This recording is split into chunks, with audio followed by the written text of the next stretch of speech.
భారీ వర్షాల కారణంగా నిర్మల్ పట్టణ ప్రజలు ఎదుర్కొంటున్న సమస్యలను తక్షణమే పరిష్కరించేలా చర్యలు తీసుకోవడం జరుగుతుందని రాష్ట్ర మంత్రి శ్రీధర్ బాబు పేర్కొన్నారు. మంగళవారం నిర్మల్ జిల్లా కేంద్రంలోని జీఎన్ఆర్ కాలనీతో పాటు పలు కాలనీలను ఆయన పర్యటించారు. ఈ సందర్భంగా ఆయన పట్టణంలోని ఆయా ప్రాంతాలలో భారీ వర్షాల కారణంగా ప్రజలు ఎదుర్కొంటున్న సమస్యలను జిల్లా కలెక్టర్, స్థానిక శాసనసభ్యులు ఏలేటి మహేశ్వర్ రెడ్డిలను అడిగి తెలుసుకున్నారు. ఈ సందర్భంగా ఆయన మాట్లాడుతూ పట్టణంలో ప్రజలకు ఎలాంటి సమస్యలు లేకుండా తక్షణ చర్యలు తీసుకోవడం జరుగుతుందని భరోసా కల్పించారు. జిల్లా కలెక్టర్ అభిలాష్ అభినవ్, అదనపు కలెక్టర్ ఫైజాన్ అహ్మద్, నిర్మల్ శాసనసభ్యులు Aleti Maheshwar Reddy, municipal chairman Ganaratishwar, DCC అధ్యక్షులు కూచాడి శ్రీహరిరావుతో పాటు పలువురు ప్రజాప్రతినిధులు, అధికారులు ఆయన వెంట ఉన్నారు.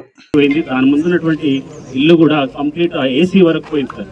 సో మనం ఈ కాలనీలో ఉన్నటువంటి ఆల్ హౌసెస్ ని ఎంత లాస్ అయినామో మీరు ఈజీగా ఎక్స్పెక్ట్ చేయవచ్చు సార్. ప్రతి ఇంట్లో అన్నాడు 2000 పెట్టాడు, మాక్సిమం డామేజ్ అయింది సార్. లక్షలలో లాస్ అయ్యారు, ప్రతిదీ కూడా లాస్ అయ్యారు. విషయం ప్రత్యేకించి జిఎన్ఆర్ కాలనీ విషయం కానీ, చెక్ డ్యామ్ విషయం కానీ, పట్టణానికి సంబంధించి కానీ అంతఃపూర్వకం మరి మా శ్రీహరి గారు, సుగుణమ్మ గారు ఈ ప్రాంతానికి సంబంధించిన ఈ సమస్యలను కూడా ముఖ్యమంత్రి దృష్టికి తీసుకురావటం, దీన్ని పూర్తి స్థాయిలో ఏ విధంగా శాశ్వత పరిష్కారం ఏర్పాటు చేయాలని మరి ఎమ్మెల్యే గారు వచ్చి ఆనాడు ఇరిగేషన్ శాఖకు సంబంధించిన అధికారులతోని మరి ప్రభుత్వం వెంటనే స్పందించి ఈరోజు మళ్ళా ఈ స్వర్ణ ప్రాజెక్టుకు సంబంధించిన నీటి ప్రవాహం శాస్త్రీయబద్ధంగా ఎంతవరకు ఉపయోగపడుతుందో ఆలోచన చేయమని సాంకేతిక నిపుణులతోని మళ్ళొక్కసారి చర్చించి కలెక్టర్ గారి దగ్గరికి హైదరాబాద్ నుంచే ఆ ఇంజనీర్లను పంపించి నీరు ఎక్కువగా ఇప్పుడు అన్న 1 మీటర్ అన్నారు, ఇంకా కొద్దిగా తక్కువ చేయాలని అంటా ఉన్నారు. కొంతమంది మొత్తం తీసేయాలంటారు. నేను ఇంజనీర్ని కాదమ్మా, మళ్ళా కాళేశ్వరం లాగా అవుతుంది. మళ్ళా ఈరోజు నేనేం చెప్తా ఉన్నాము, నేను చెప్తా ఇప్పుడు దానికి సంబంధించి ఇంజనీర్లతో మాట్లాడతాం.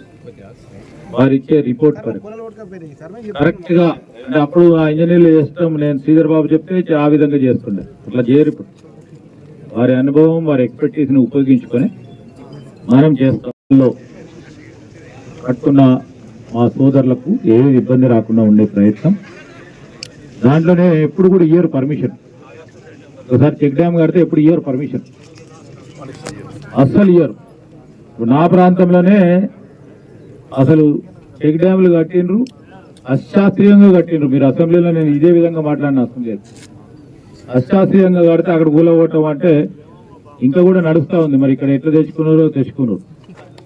సో దానికి సంబంధించి నేను ఒకటే మిమ్మల్ని కోరుతాను, మీ సహకారం కావాలి. అది శాస్త్రీయంగా ఎంతవరకు కరెక్ట్ ఉంటే మా రైతు సోదరుడు చెప్పి నేను పేరుందో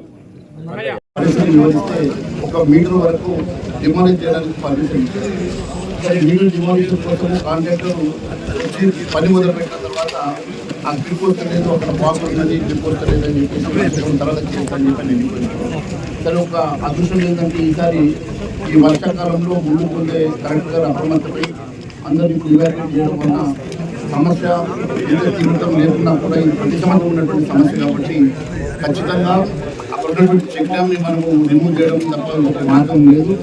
అది కాకుండా ఈ కాలనీ మధ్యలో నుంచి ఒక పెద్ద నాల ఉంది, దాదాపు 10 నుంచి 12 మీటర్ల నాల.